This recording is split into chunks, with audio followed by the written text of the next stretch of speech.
OGAccountability.com. Good morning, everybody. This is David with OG Accountability. Thanks for tuning back in with us. We're having special guest Jared Miller here with us again today. Jared, thank you so much for being here, man. Thanks for having me again. Well, it's always good to be invited back somewhere. It's good to be invited somewhere, but it's great to be invited back. Absolutely. And appreciate what you had to share last time about truth. And this time, we kind of discussed a little bit about getting more into being a father. Yeah. What that means, about trying to be a happy father. I think unhappy parents raise unhappy kids. Yeah. And that can go from male or female. So what are some of the joys and attributes that you really love in being a father? Like, what makes being a dad so great to you? Well, I think for starters, it takes you realize that it's so much bigger than yourself. You're no longer living for yourself only, but you're living for them. They're your legacy. Yeah. In my case, I have two boys, and I'm actually the last Miller in my family. Well, I didn't know that. Yeah. So my dad, when he passed, he had a brother, my uncle. He had two daughters, and of course he had two sisters that have different last names. And so I'm the last Miller. Well, now I have two boys. Well, now they're going to carry on my name. Yeah. So it's much bigger than just me, but just seeing their happiness, seeing what makes them happy. I think it's careful. You got to be careful. Sometimes we can live vicariously through our kids. Yeah. If there's things that we didn't fulfill when we were their age, and we see them fulfilling, we want to live through their experiences. But I think you have to have things that make you happy. But seeing them happy can be part of that happiness, but it can't be solely what makes you happy. You have to find things for yourself as well. You definitely have to find things for yourself, and we just had this discussion the other day. In raising kids, I think a lot of times as parents, and I'm speaking for myself, so I'm speaking from my experience, and maybe somebody out there is sometimes you want to push your kid a certain direction, and your kid is eventually going to be who they are going to be. Yeah. And I think a lot of times as parents, we come up with this cookie cutter idea of this is exactly what you're going to do, and it's good to build legacy, but you have to find what makes them happy as well, and really highlight on that. But I like what you said. You have to find things for yourself. You can't lose your identity and just be a dad, because inevitably your kids are going to grow and they're going to move away. They're going to have their own lives, and if that was all that you had and all you ever poured into, when they're gone, that is that true empty nest syndrome that you hear. And so when you find something that makes you happy, I think when your kids get older and begin to understand more, they're happy for you because they want to see dad happy. They want to see mom happy. Nobody wants to be in a predicament where it's just chaos and friction constantly. Right. So we know you plug into music and different things like that. So what is an outlet that you kind of lean to when you've stepped away from ministry, you've got off the stage, and you just say, you know what? This is what makes me who I am and how I have my release. I have my just relaxed time. What's something that you like to do? Yeah, I think that's huge. What you just said right there. I mean, so I've been involved in music my entire life, and I think for me, it's not just getting alone with the Lord with a piano or an acoustic guitar and just like people see me on stage or they see me speaking or singing, and I'm like, man. But what they don't realize is that it's just as real for me when I'm by myself and no one's around. Yeah. And I know you've experienced the same thing where it's like, whether I'm popping in my earbuds and I'm listening to worship songs or I'm having that experience with me playing and singing myself, there's nothing like it in the whole entire world. It has gotten me through depression. It has gotten me through some of the toughest and loneliest times of my life, some of the most challenging times of my life. Worship was the quickest way out of depression, I would say. Not that sometimes you don't need medication and therapy and different things like that, but just for me personally, that was huge. It sounds so practical, but for me, man, if you can afford it, get a massage as often as you can. Yes, absolutely. I just had one the other day, and it was the first time I've ever had one from a dude. Oh, wow. It was different. He was gentle, but it was just different. I've never been touched by a guy, and there was nothing sexual about it. Right. It just is new to me. So I have a new level of respect for you. Yeah. Well, I don't know if I could do that. it. Well, mine was, it was really medicinal. Yeah, Uh, sure. trying to alleviate some pains, but it definitely was different. And I'm like, hey man, can we put on some music? He's like, we can. I'm like, well, I can hear you breathing. Yeah. I don't want to hear you breathe while I'm getting a massage. Yeah. And but yeah, you find an outlet, you find something you can get plugged into. I have a girl, and I was raised with all boys. I don't know what it was like. So then I have this girl thrust into my life, and I'm like, what do I do? How do I guide her and manage her and not make her a total beyond tomboy? Because that's just who I am. Sure. And it's been fun finding her identity and what makes her move. And music is a huge part of her life. But that also comes from me because it's a big part of my life. So she sings all the time. And from the time she was little, we would sing everything. Everything. Brushing our teeth. We would sing a brush your teeth song. Going to bed. Yeah. And those things stick. When I think about the Word of God, and it says that if you raise a child up, that when they're older, they won't depart. Now, what does it mean by older? Yeah. I think as a father, you have to come up with the realization at some point you're going to lose that child.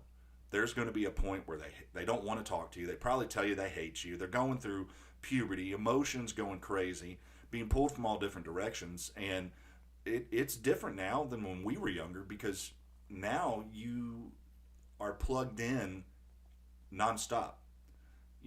Used to, if you had to communicate, Yeah. before we had cell phones, you had to page me. I would have to stop and find a payphone or go to somebody's house and call you.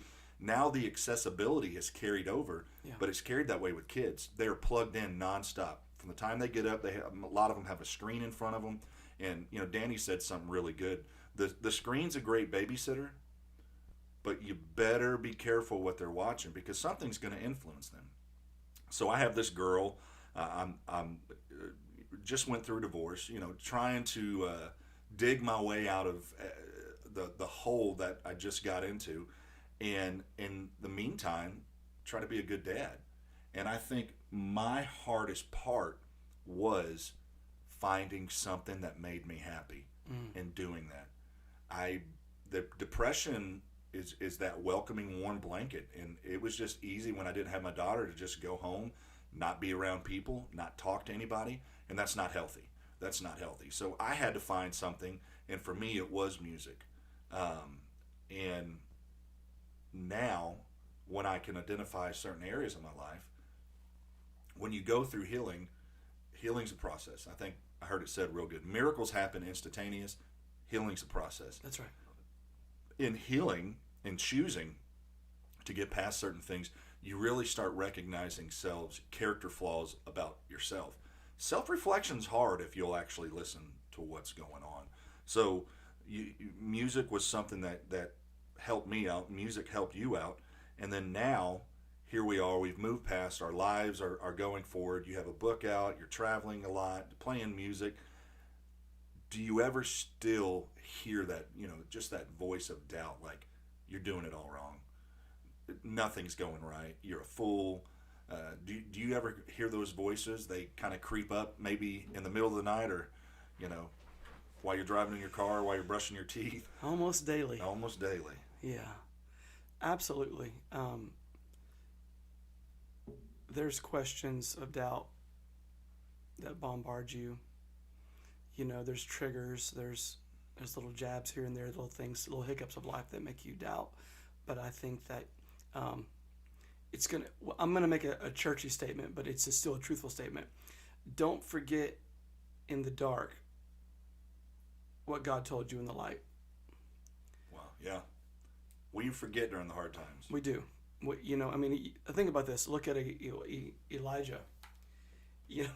He just called down fire from heaven. He's a beast. He's a baller. This guy's doing things that no one ever seen before. And, 2 seconds later, he wants to die. Yeah. He wants to die because a woman is chasing him. We won't get into all that. But now the point of the story is this, is that when you fast forward, he goes from one high to an extremely high position to an extremely low position. and he tells the angel of the Lord, I want to die. And it says, rest and eat. And it's like, as older men, like, never underestimate the power of a nap and a snack. I get hangry. Hangry. If I'm out, and the weird thing is knowing that, if I get quiet just for no reason, is you got about 15 minutes to where I'm ready to rip somebody's head off. And I don't even recognize I'm there until I'm there. Yeah. And then I can just get a candy bar or something and I'm fine. But you're absolutely right. You go from that extreme high to that extreme low. And, sometimes some good food can help you out. And, that's one of the motivating factors in life a lot of times is food. It is for me. My God, I love cooking steak. I love cooking ribs. We made some ribs last night. And my daughter's like, can we just eat already? I'm like, no, they got to be perfect. You got to be just right. Like, and I mean this in all seriousness. Everything you've ever made has been amazing. Well, I appreciate that. So we just got through with, Valentine's Day. I spent Valentine's Day with my daughter, and we had a great time. And when you think about love and maybe some of the trials, the ups and downs we've been through, I never want my experience to ever make my child jaded. And I think parents that get to a position where they start confiding in their child, they're doing that child a huge disservice. You're an adult. Their child brain can't comprehend the feeling that you're bringing to them. Yeah. So when I look at my malfunction and misfunction, I want to make sure and be cognizant that I'm not pushing that over to my daughter, to where she grows with a jaded sense of love or how she's supposed to be treated. You want to set that example. So when you get to a position where life lessons start coming out, and she's getting to the age, and your boys are getting to the age now where they can really start grasping certain parts of life. Yeah. They couldn't before. And so now she starts asking questions, and I'm like, man, I don't know if I'm ready for these questions. Like, she had a school dance, and so I told her, and I actually years ago got this from Danny Carpenter. I said, baby, a boy is not allowed to touch you below your shoulders to your knees. It just doesn't touch you there. Yeah. Okay, Dad. Okay. And I said, does your daddy ever touch you below your shoulders down? No, sir. I said, that's because we're going to do things proper. And you start putting those little precedents in your kids' lives. One of the, and to take this to a biblical term, whenever Noah got off the ark, the first thing he did was he built an altar. Yeah. It was a reminder. It was a reminder of what they'd just been through, and no matter where they were when they came back to that point, unless somebody took every stone down and threw that altar was a reminder. And I think that is what, as parents, we build these little monuments of reminders to our kids of what not to do. So I'm going to put you on the spot. I'll let you go first, and then I'll go second. But sure. What are some areas where you want to be able to look at your boys and your kids and say, stay clear of this. Do not get involved. This could be detrimental to you. Yeah, I think that's a great question. If we don't address as parents some of the pressing topics that they're facing in their age, someone else is going to address it, and we have to beat them to the punch.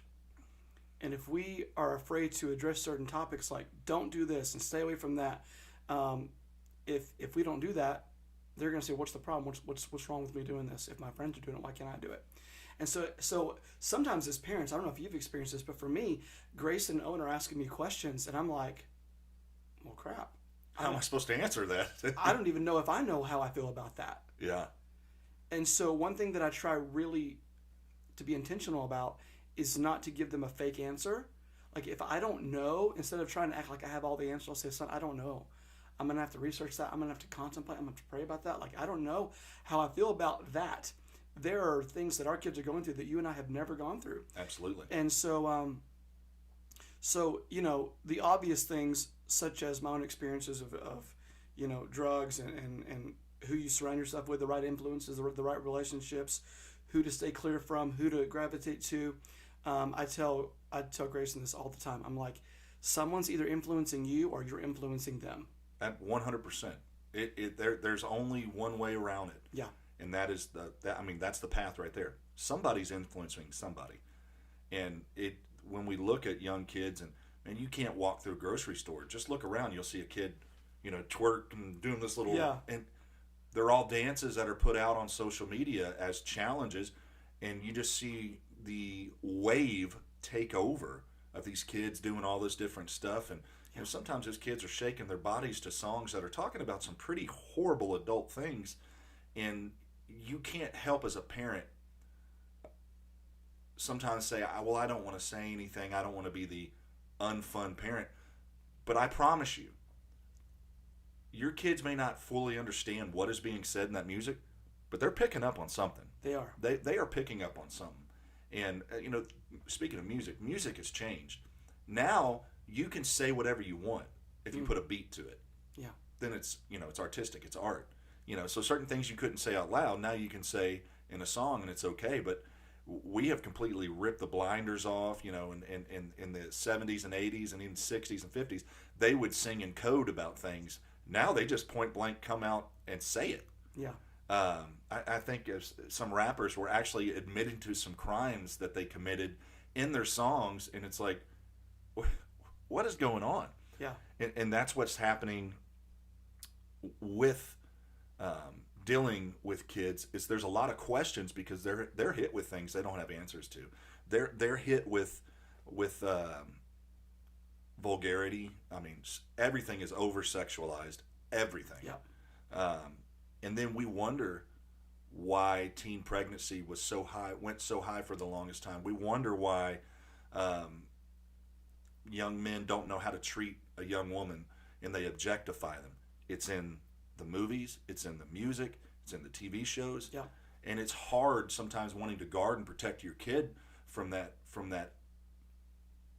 openness because everybody else is doing it. Yeah. So how do you kind of deal with that situation? It's like, well, Dad, everybody else has a phone, everybody else has a TikTok, everybody else has it's a hard path. Yeah.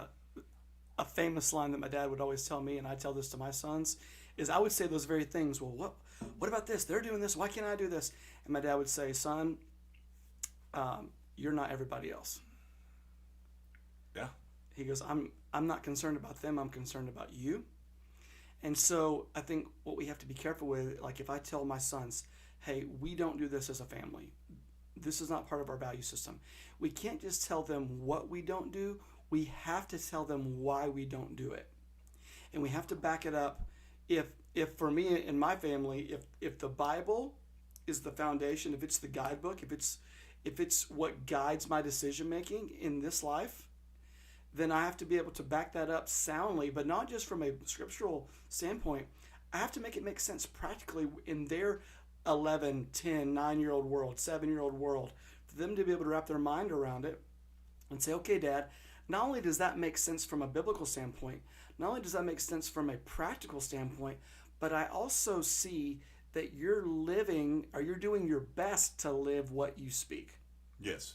I mean, whatever they see at home, doesn't matter. I mean, if whatever they see, they're going to probably do 10 times worse. Yes, and I don't think that our kids are looking for a perfect dad. They're looking for an authentic dad. Authentic. Absolutely.